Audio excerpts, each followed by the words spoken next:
सहर बुटुपाली स्थित राधा माधव सेवा ट्रस्ट मंगलवार दिन 10:30 समय इस्कन द्वारा आयोजित अदिनिया रथयात्रा को विरोध कर आदित्य बाहिनी पक्षर एक सांबादिक सम्मिलन अनुष्ठित हो जाइछि।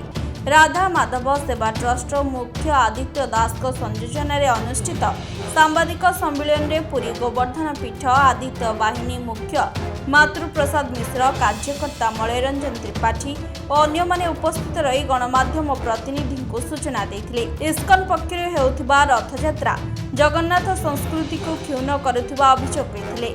सेपरि गो सुरक्षा और हिंदू राष्ट्र गठन संपर्क में आदित्य बाहिनी मुख्य श्री मिश्र सूचना देते। ये पृथ्वीर धारक तत्वर प्रथम तत्व होची भगवती गोमाता।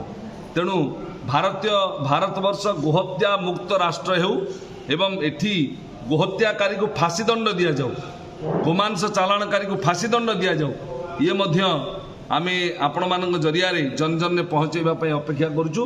भारत गोहत्या मुक्त राष्ट्र हेउ ये मध्य पूज्य पूर्वाचार्य भगवान स्वामी निरंजन देवतीर्थ भगवान 72 दिन अनशन समय आह्वान थिला। आज मध्य गोवर्धन पीठ तरफ आदित्य बाहिनी जड़े स्वयंसेवक भाव में आम ये अपेक्षा रखीचु। ता सहित आपण मैंने जानते किछि दिन धरी गोटे धर्म विडंबना होती आम मान भितर भक्त मान भितर गोटे गुमराह चलई जो तथाकथित इस्कन प्रचारक माने सेमाने अमेरिकार ह्यूस्टन ने जो रथयात्रार प्रकरण आरंभ कले से रथयात्रा प्रकरण तो से ओहरी गले। किंतु पूज्य गजपति महाराज आमे जहाँ गणमाध्यम जानिलु पूज्य गजपति महाराज कहले जे सेमाने कहउछन्ती आम गुरु कहिछन्ती आमे आमर रथयात्रा करिवु। किंतु मु आपण मानक जरिया गोटे प्रश्न पचारिबाकू चाहे तांकर गुरु जहाँकर सी अनुजाई सी तो जगन्नाथ महाप्रभु को ऊर्ध्वरे नुहंती, से तो धर्माचार्य नुहंती, से तो व्यासपीठर ऊर्ध्वरे नुहंती बा शास्त्रर ऊर्ध्वरे नुहंती। आमे समस्ते होचे धर्मशास्त्रर अधीन। तेणु भगवान मध्य शास्त्र को आधार करी भगवान समस्त प्रक्रिया चलुची। से दृष्टि से जो जहाँ को आमे कालनेमी बोली शब्द व्यवहार करूँ जो मैंने छद्मवेशी विधर्मी से माने कम से कम महाप्रभु जगन्नाथ को ये खेलना सामग्री बा विपणी सामग्री भाव में व्यवहार न करंतु।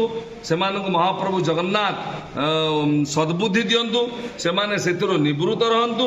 जदि से माने सेतिरो निवृत्त न रहिबे ताले सकल ओडिया जाति सकल सनातनी हिंदू समाज एवं महाप्रभु जगन्नाथ को जो माने भल पाउचंती महाप्रभु जगन्नाथ प्रति जहाँकर आस्था अच्छी समस्ते सामना को आसवे एवं यही भली विधर्मी भांडामी करुवा धर्म रे कालनेमी सदृश यही अन्य धर्म को प्रभावित करी गोटे प्रकार वैश्विक धर्मांतरीकरण करुवा से पापी मानू आमे निश्चित भाव में दंड देबु।